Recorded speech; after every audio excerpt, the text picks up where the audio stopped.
नमस्कार, तेजस्विनी कार्यक्रम में आप सबका स्वागत है। मैं हूं ममता चोपड़ा। जब समाज की दरकती दीवारें जहन पर दस्तक देने लगे, जब ये गहन सोच बनकर शब्दों में व्यक्त होने लगे, तो एक लेखक का उदय होता है।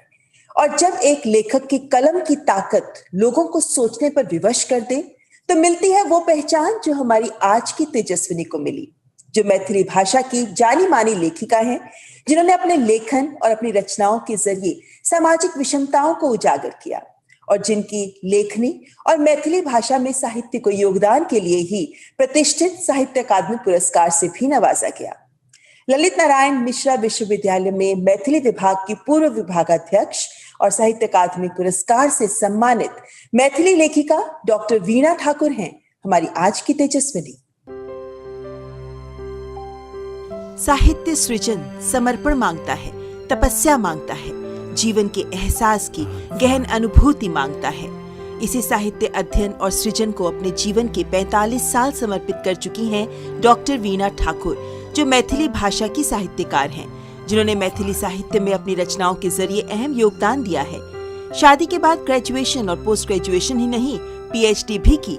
ससुराल से मिले सहयोग की वजह से लेक्चरर की नौकरी करते हुए 2 कथा संग्रह, उपन्यास, समीक्षा मैथिली राम काव्य परंपरा, मैथिली गीत साहित्यिक विकास परंपरा तथा अनुवाद की पुस्तकें हाट बाजार, आधुनिक भारतीय कविता संचयन, विद्यापति गीत रचनावली, मैथिली प्रबंध काव्य उद्भव, 2 कथा संग्रह, 15 पुस्तकों और पत्रिकाओं का संपादन कार्य भी कर चुकी हैं।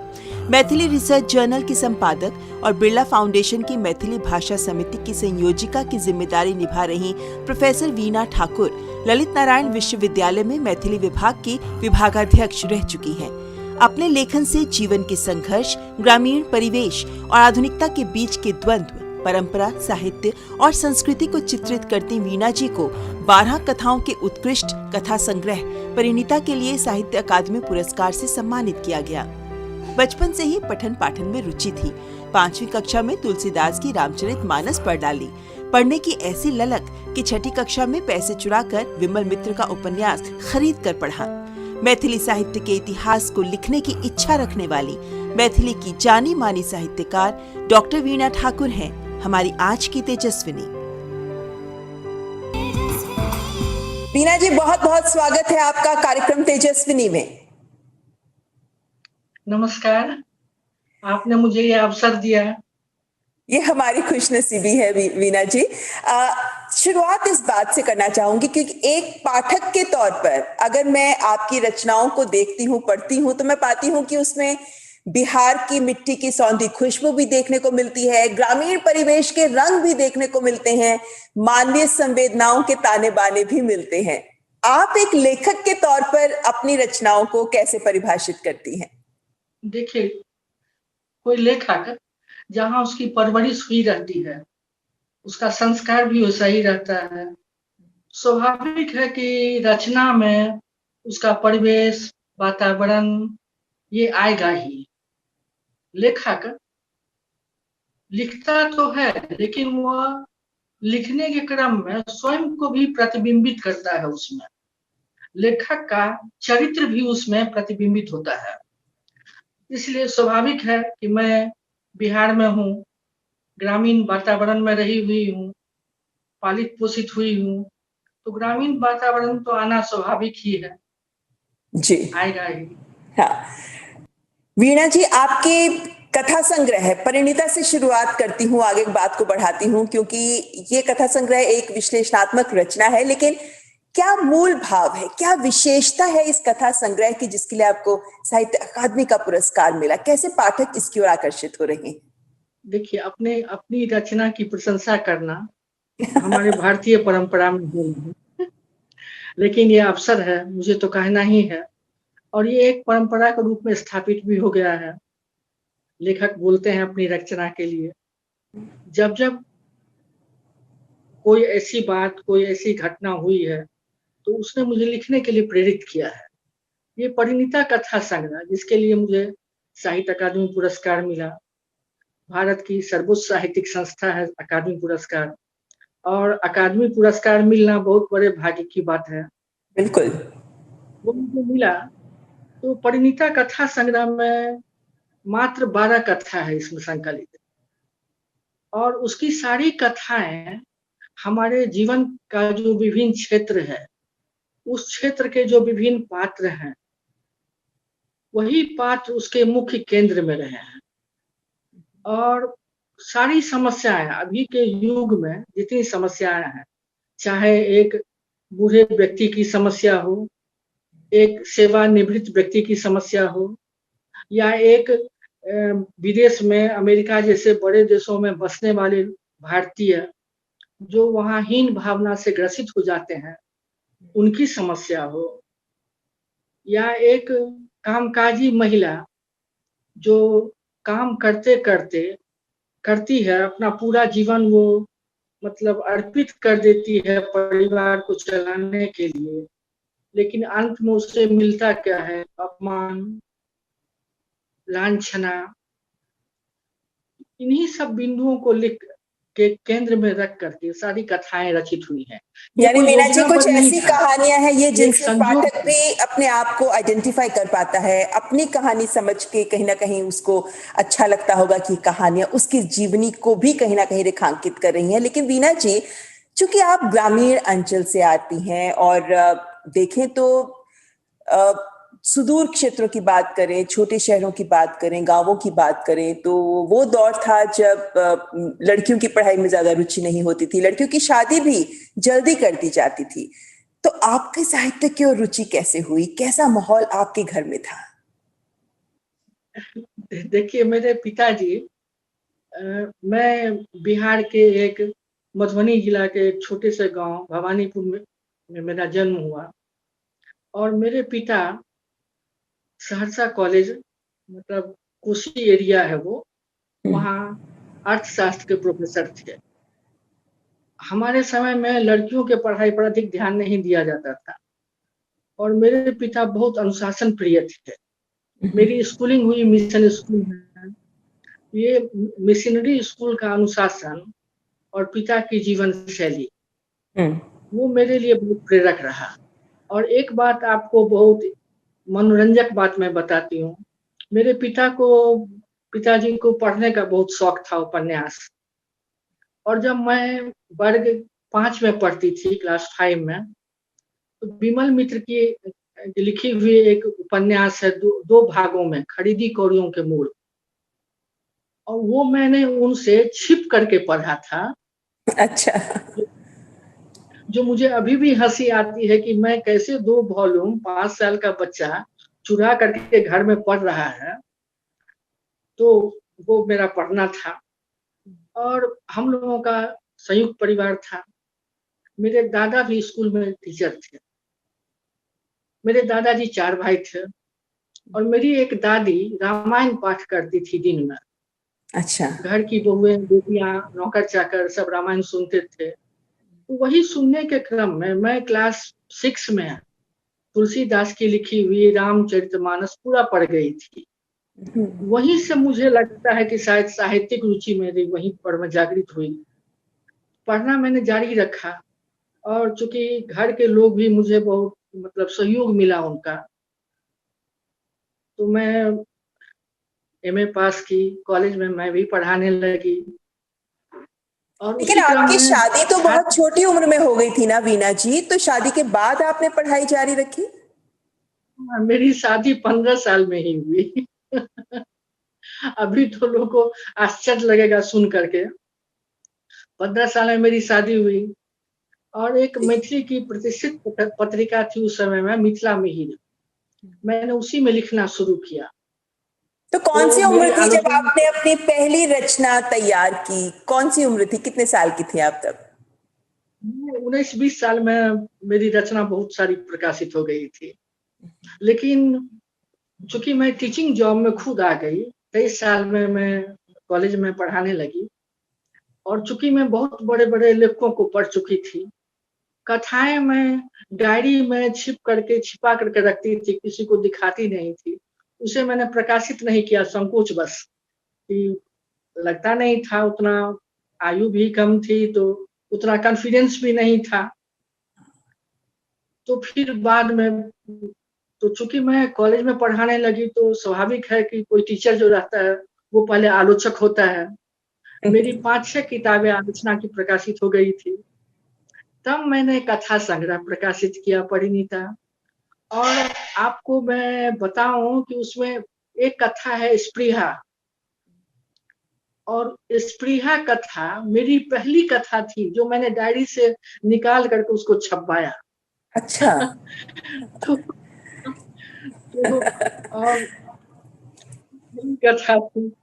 तो बस किताब छप गया, ईश्वर की ऐसी अनुकंपा हुई, इतना आशीर्वाद मुझे मिला, साहित्य अकादमी पुरस्कार भी मिल गया उस पर। मैं यानी आपने 2018 में मुझे कला का पुरस्कार गुण मिला। तो, लेखन का गुण तो आपने बहुत युवा अवस्था से ही था, सबके सामने वो बहुत देर में आया, लेकिन आप लगातार लिखती रही, ये एक बड़ी बात है। आपने एक बात कही कि छोटी उम्र में शादी हो गई थी और आपने उसके बाद लिखना भी शुरू किया, तो पढ़ाई भी उसके बाद जारी रखी, पीएचडी तक की है आपने। हाँ, आपके पति तो वेटरनरी डॉक्टर हैं, वो जानवरों की भाषा समझते हैं और आप इंसानों की संवेदनाएं समझती हैं। उनका कितना बड़ा रोल रहा है आपके लेखिका के तौर पर उभरने में? देखिए मैं एकदम आपको सच्चाई बता रही हूँ। इन्होंने मुझे बहुत मदद किया। मदद इस सेंस में कि कभी वो मेरे काम में कोई इंटरफेयर नहीं किया। इनका अपना क्षेत्र, मेरा अपना क्षेत्र। और मुझे घर का दायित्व तो बहुत ये नहीं उठाना पड़ा कभी। मैं कॉलेज गई, पढ़ा के आई, लिखी, बस मेरा इतना ही रूटीन रहा। बच्चे भी हुए उसी में, सबों की शादियां भी हुई, लेकिन पढ़ाई लिखाई चलते रहा। मैं अब तो रिटायर हो गई हूँ, लेकिन करीब 40 साल 42 साल मैंने नौकरी किया है। 23 साल की उम्र में मैं कॉलेज में पढ़ाना शुरू कर दी थी और 65 साल की उम्र में मैं रिटायर हुई। हम्म। लिखना तो अभी भी है, वो तो आदत हो गई है एक तरह से। कुछ नहीं मिला तो कलम लेके बैठ जाओ। यानी वीना जी, पठन पाठन को समर्पित रहा है आपका पूरा जीवन, ये कह सकते हैं। लेकिन आप द्विभाषी लेखक हैं, आप हिंदी में भी लिखती हैं, मैथिली में भी लिखती हैं, अपनी मौलिक सोच को व्यक्त करने में। लेकिन आपको क्या मैथिली में ज्यादा फायदा होता है? क्योंकि मैथिली भाषा के उत्थान, मैथिली साहित्य में आपका योगदान बहुत महत्वपूर्ण रहा है। मैथिली भाषा की जो रिसर्च एकेडमी, उसमें भी आप एडिटर रही हैं, रिसर्च जर्नल में। तो मैथिली भाषा ही आपने क्यों चुनी? मैथिली मैंने क्यों चुना? ये तो मेरी मातृभाषा है और मातृभाषा के महत्व को तो आप नकार नहीं सकती हैं। आप कोई भी भाषा बोल लें, लेकिन आपके मन में जो पहला भाव उत्पन्न होता है वो आपके मातृभाषा ही में होता है। आप अप्रत्यक्ष रूप से इसे समझते नहीं हैं, लेकिन आप जो आपके मस्तिष्क में जो क्रिया होती है समझने की, वो मातृभाषा ही में होती है। बिल्कुल। और मातृभाषा से तो प्रेम रहना ही चाहिए लोगों को। मैं बिल्कुल। क्यों नहीं अपनी भाषा में लिखूं? चूंकि लोगों को, सबों को, पूरे देश में काम काज के लिए दूसरी भाषाओं को भी पढ़ना पड़ता है, लिखना पड़ता है, हिंदी, अंग्रेजी। लेकिन आप जो सोचती हैं, हम जो सोचते हैं, वो मातृभाषा ही में ही। आप कोई भी भाषा बोल लें, लेकिन आपके अंदर वो क्रिया होती है मातृभाषा। अच्छा, एक बात बताइए वीना जी कि लेखकों की अपनी शैली होती है। कुछ लेखक ऐसे होते हैं जो लिखने के साथ साथ सोचते रहते हैं और लिखते रहते हैं और इस तरीके से कहानी या उपन्यास लिख डालते हैं। कुछ लेखक ऐसे होते हैं जो पूरी तैयारी कर लेते हैं, कहानी का प्लॉट समझ लेते हैं, फाइनल कर लेते हैं, फिर आप बैठ के लिखते हैं। आपकी लेखन शैली कैसी है? मैं तो भाई बहुत मेंटल वर्क पहले करती हूँ, पूरा प्रिपेयर हो जाती हूँ, तब मैं कलम उठाती हूँ। अच्छा। लिखना और सोचना दोनों काम एक साथ हमसे नहीं होता है। पूरी तैयारी, मतलब एकदम मानसिक एकदम परिश्रम करने के बाद ही मैं कलम उठाती हूँ। पूरा हाँ, ये दूसरी बात है कि लिखने के क्रम में आप, जैसे कि कथोपकथन जिसको डायलॉग कहते हैं, ये आप चेंज करते हैं या कहीं पर कुछ चेंज होता है, चेंज करना ही पड़ता है। लेकिन मूल वस्तु आपको मैं पहले ही तैयार करके रखती हूँ। लिखना और वीना जी, सोचना दोनों एक साथ होते हैं। चलिए अब दर्शकों को अगर मैं बताना चाहूँ तो आपके 7-8 आलोचनात्मक रचनाएं हैं, 2 कथा संग्रह हैं, उपन्यास हैं आपके, 15 के करीब संपादित पुस्तकें भी हैं आपकी। तो इस वक्त भी कलम लगातार चल रही होगी? जी हाँ, अभी भी चल रही है। बिना लिखे तो चैन नहीं है, लिखना तो तो क्या लिख पड़ेगा रही ही। है आजकल आप? क्योंकि लॉकडाउन, ये तो कोरोना काल है और लॉकडाउन का वक्त ऐसा वक्त रहा है जब परिस्थितियां लग रही हैं, तो आपके सामने वक्त भी रहा होगा खूब और मुद्दे भी। वैसे भी अब आप रिटायर हो गई हैं। देखिए, लॉकडाउन से कोई ज़्यादा फ़र्क हमको नहीं पड़ा है। इसलिए नहीं फ़र्क पड़ा है कि पहले पहले भी मैं बाहर नहीं जाती थी। बाहर जाती थी जब बाहर जाना हो, कहीं बच्चों के पास, दिल्ली, बॉम्बे, कलकत्ता कहीं जाना हो तब। शहर में मैं नहीं घूमती थी कभी। घर में रहना है, घर में अपना एक रूटीन है, अपना काम करना है। हाँ, लॉकडाउन से ये हुआ है कि मतलब केवल लिखना ही है और कोई काम बचा ही नहीं। तो अभी क्या लिख रही हैं आप? अभी तो मैं एक उपन्यास में हाथ लगाई हुई हूँ। हमारे यहाँ मतलब मिथिला का जो क्षेत्र है, मैं जहाँ रहती हूँ मिथिला क्षेत्र है, इसका रेंज बहुत बड़ा है। कोसी एरिया पूरा इसके अंदर आता है हम्म। और उस एरिया पर में एक भी उपन्यास नहीं है मैथिली में। अच्छा। तो हाँ, तो मैं कोसी को ही मुख्य रूप से केंद्रित करके उस क्षेत्र को, वो जो जहाँ से कोसी नदी निकलती है, बाराह क्षेत्र है वहाँ, एक जगह है बाराह क्षेत्र, बहुत नामी तीर्थ स्थल भी है, भौगोलिक दृष्टिकोण से भी उसका बहुत महत्व है। जी। तो मैं वहाँ उस पर मैं केंद्रित करके एक उपन्यास अभी लिख रही हूँ। बहुत श्रम साध्य है वो रचना, लगी हुई हूँ, देखिए जल्दी हो जाएगा। अच्छा, आप कथाकार भी हैं और आप उपन्यासकार भी हैं। दोनों लिखने में क्या ज्यादा चुनौतीपूर्ण लगता है? क्योंकि कथाएं तो छोटी होती है, उपन्यास अपने में बहुत सारी कथाओं को समेटे होता है। देखिए, आप उपन्यास में जब आप उपन्यास लिखते हैं, तो एक लंबा क्रम चलता है। तो उपन्यास में होता ये है कि आपका जो मुख्य केंद्र बिंदु है, उस केंद्र बिंदु को रख करके जब हम लिखने बैठते हैं, बड़ी बहुत सारी कथाएं स्वतः ही जुड़ती चली जाती हैं। और कथा और उपन्यास में यही तो अंतर है कि कथा में आप जीवन की एक घटना को, एक पक्ष को चित्रित करते हैं। इसमें सभी पक्षों को लेकर के चलना पड़ता है। अच्छा वीना जी, तो आपने लेखक के जैसे लिए कहा नाटक कि जी, आपने कहा कि जिंदगी के अनुभवों को प्रतिबिंबित करते हैं लेखक अपनी रचनाओं में। तो एक लेखक के लिए कितना मुश्किल होता है कि जो कहानी का पात्र है उसके व्यक्तित्व को अपने व्यक्तित्व से अलग रखा जाए? कहाँ तक ये संभव हो पाता है? नहीं, इसमें लेखक को उस पात्र को जीना पड़ता है। हम वो पात्र पहले खुद बनते हैं, उसकी पीड़ाओं को समझते हैं। और यही तो अंतर है एक लेखक में और एक साधारण मनुष्य में। एक लेखक जब तक वो मतलब संवेदनशील नहीं होगा, तब तक वो लेखक नहीं बन सकता है। संवेदनशीलता अत्यंत आवश्यक है और यही वह तत्व है जिससे कि हम दूसरी की पीड़ाओं को, दूसरी की भावनाओं को समझते हैं, उसको लिखते हैं। और सिर्फ पीड़ा और भावना ही नहीं, एक उसमें सुखद संदेश भी आवश्यक हो जाता है, जिसका संबंध लेखक की मानसिकता से रहता है और अंत में संपूर्ण मानवीयता से संबंध उसका हो जाता है। संपूर्ण मानव जाति से उसका संबंध रहता है। हम्म। और यही है कि हम प्रत्येक लेखक को उस पात्र को जीना पड़ता है। चाहे लेखक ही नहीं, कोई कलाकार, कला का जितना क्षेत्र है, जी। उसमें किसी भी कलाकार को अपनी रचनाओं को उद्धृत करने के क्रम में उसको जीना ही पड़ेगा। यदि वो नहीं जिएगा तो कैसे लिखेगा? क्या लिखेगा आखिर?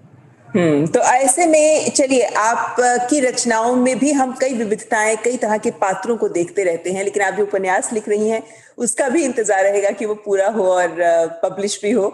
लेकिन चूंकि आप खुद एक लेखिका हैं और आपने कहा कि आप बहुत कुछ पढ़ती भी रही हैं लगातार, जो पाठक है वो आपकी पुस्तकों को पढ़ता है, लेकिन आप खुद कौन कौन से लेखक हैं जिनकी पुस्तकों को पढ़ना पसंद करती हैं? किस तरह की रचनाओं को खुद पढ़ना पसंद करती हैं? मैंने बंगला का करीब करीब बहुत उपन्यास पढ़ा है। सारा का तो मैं दावा नहीं कर सकती हूँ, लेकिन बहुत उपन्यास बंगला का मैं पढ़ी हूँ। अंग्रेजी भी पढ़ी हूँ 2-4, हिंदी का भी बहुत पढ़ी हूँ। मुख्यतः हिंदी और बंगला 2 भाषाओं को मैंने बहुत पढ़ा है। अंग्रेजी भी पढ़ा है कम बहुत, उसको आप मतलब बहुत नहीं कह सकते हैं। लेकिन मुख्य रूप से बंगला और हिंदी मैंने पढ़ा है। लेकिन लिखा आपने हिंदी और मैथिली में ही है। हाँ, मुख्य रूप से मैंने मैथिली ही में लिखा है। हम्म। हिंदी तो भाई लिखना ही पड़ेगा आपको। हिंदी अंग्रेजी के बिना तो आपका काम ही नहीं चल सकता है। बिल्कुल। अच्छा, कितना भी हम लोग कर लें। एक महत्वपूर्ण बात पर आपका विचार जानना चाहूंगी कि आजकल के जो युवा युवा हैं वो साहित्य की ओर उनकी इतनी रुचि नहीं है जो पहले दौर में हुआ करती थी। खास तौर पर जो बच्चे हैं उनमें भी वो साहित्य के प्रति वो लगाव नजर नहीं आता। क्या कारण देखती हैं आप इसके पीछे? देखिए, इसका तो मुख्य कारण है कि अभी अभी का युग इतना भौतिकवादी युग हो गया है कि आजकल का जो युवा है उसको सब कुछ तुरंत चाहिए। वो 20-22 साल का नहीं हुआ, उसको घर भी चाहिए, गाड़ी भी चाहिए, पैसा भी चाहिए, ऐश-मौज के लिए सब कुछ चाहिए। हम लोगों के समय में वो नहीं था, धैर्य था लोगों को, लोग पढ़ते थे, लिखते थे। ये जो भागम-भाग की ज़िंदगी जो है अभी लोगों की और जैसा माहौल है पूरे दुनिया का, अपने देश का भी, उसमें युवा को इतना समय नहीं है। लेकिन अंतिम अंतिम सत्य यही है, उसको भी साहित्य पढ़ना ही पड़ता है। यदि वो नहीं पढ़ेगा, तो ये पूरा मानव नहीं हो सकता है। पूर्ण मनुष्य बनने के लिए उसको साहित्य की तरफ झुकना ही पड़ेगा। तो ये एक बड़ी वो पढ़ते जिम्मेदारी हैं आज अभी के अभिभावकों पर और अध्यापकों पर भी है कि वो बच्चों को साहित्य से जोड़े रखें, क्योंकि उनकी जड़ों से जोड़ने के बराबर होता है उन्हें साहित्य से जोड़ना। अच्छा, यहाँ पर आपसे वीना जी छोटे छोटे कुछ सवाल लूंगी जिनके छोटे जवाब आपसे चाहूंगी। शुरू करती हूँ। आपका पसंदीदा लेखक कौन है? बांग्ला के तो मैं विमल मित्र मेरे पसंदीदा लेखक हैं। और पसंदीदा पुस्तक? साहेब बीबी और गुलाम। बहुत सारे पसंद को हम नहीं एक शब्द में मैं नहीं कह सकती हूँ। साहेब बीबी गुलाम। चलिए ठीक है। पठन पाठन से हटकर क्या शौक है? हमको तो घूमने का बहुत शौक है। अच्छा। जगह जगह जगह जगह देखना, कोई विभिन्न ऐसी चीज महत्वपूर्ण जगहों को देखना। जी, कुछ ऐसा जिसे खोने का डर हो? नहीं, मुझे खोने का कोई डर नहीं है। हम्म। ईश्वर बहुत दिए हैं, मैं बहुत संतुष्ट हूँ अपनी जिंदगी में। क्या बात है। अच्छा, एक लेखक के लिए सबसे महत्वपूर्ण गुण क्या है? एक लेखक के लिए सबसे महत्वपूर्ण गुण है संवेदनशीलता। अपनी रचनाओं को, अपने लेखन को एक शब्द में परिभाषित कैसे करेंगी? अभी तक बहुत मेरा छूटा हुआ है, बहुत बचा हुआ है। अभी तक मैं अपने लेखन से संतुष्ट नहीं हूँ। आज के साहित्यिक परिदृश्य पर आपके विचार? देखिए, अभी जैसे कि मैं मैथिली की बात कर रही हूँ, तो लेखक बहुत हो गए हैं, बहुत लोग लिख रहे हैं, उत्साह में लिखते हैं, लेकिन गुणवत्ता में कमी आई है। जी। धैर्य की कमी है और लिखना सिर्फ यही है कि आप थोड़ी-सी कमी तो आई है, लेकिन संख्या में बहुत वृद्धि हुई है किताबों की। अच्छा। क्षेत्रीय भाषाओं में तो बहुत सारी समस्याएँ हैं। मैं मैथिली में लिखती हूँ, आप पढ़ नहीं पाइएगा। तो वो समस्या एक जगह है। दूसरी समस्या है कि युवा वर्ग जो है, सो अंग्रेजी साहित्य ज़्यादा पढ़ रहे हैं। अंग्रेजी की तरफ रुचि है उनकी। होना भी है, उनको नौकरी के लिए, जीविका के लिए अंग्रेजी की आवश्यकता है। हुँ? तो समस्याएँ बहुत हैं। साहित्य के लिए बहुत संकट का काल है। पढ़ने वालों की संख्या घटी है, लेकिन लिखने वाले तब भी लिखते ही रहेंगे, क्योंकि जी, लिखना तो तो एक यानी जुनून है। जी, तो गुणवत्तापूर्ण लेखकों के साथ साथ पढ़ने वालों की भी तादाद बढ़नी बहुत जरूरी है। एक आखिरी सवाल वीना जी आपसे जानना चाहूंगी, अब जिंदगी के इस मुकाम पर क्या एक सपना ऐसा है, क्या एक कार्य ऐसा है, कौन सी ऐसी एक ऐसी रचना है जिस पर अभी काम करना बाकी है, सपना जिसे अभी पूरा करना बाकी है? देखिए, एक तो बहुत महत्वपूर्ण काम हमको मेरे नज़र में है कि मैं मैथिली साहित्य का इतिहास लिखना शुरू की हूँ। अच्छा। और वो यदि पूरा हो जाता है तो वो मेरा एकदम कहिए कि ड्रीम प्रोजेक्ट जिसको आप कहती हैं, एक बहुत महत्वपूर्ण काम भी होगा छात्रों के लिए और मैथिली साहित्य के लिए भी। ये इतिहास मेरा सपना है, होगा, पूरा हो ही जाएगा। जी, और हमारी शुभकामनाएं भी आपके साथ है, क्योंकि क्षेत्रीय लेखनी को, क्षेत्रीय साहित्य को आगे बढ़ाना भी बहुत जरूरी है। और जैसा आप कह रहे हैं कि मैथिली साहित्य का इतिहास लिख रही हैं, एक बहुत बड़ी पहल है। हमारी शुभकामनाएं आपके साथ हैं वीना जी, बहुत बहुत शुक्रिया हमसे बात करने के लिए। नमस्कार। नमस्ते। तेजस्विनी कार्यक्रम में आज बस इतना ही, लेकिन आप अपने संदेश हमें यूं ही लगातार ईमेल के जरिए भेजते रहिए। आप जो जो बातें कह रहे हैं वो हमारी टीम उन पर गौर भी कर रही है और उनके जवाब भी आपको लगातार हम देते रहते हैं। उम्मीद करते हैं कि आप यूं ही हमारे साथ लगातार जुड़े रहेंगे। तो हमारा ईमेल एक बार फिर नोट कर लें, tejaswini.ddnews@gmail.com। तो अगले हफ्ते फिर होंगे हाजिर एक और तेजस्विनी के साथ। नमस्कार।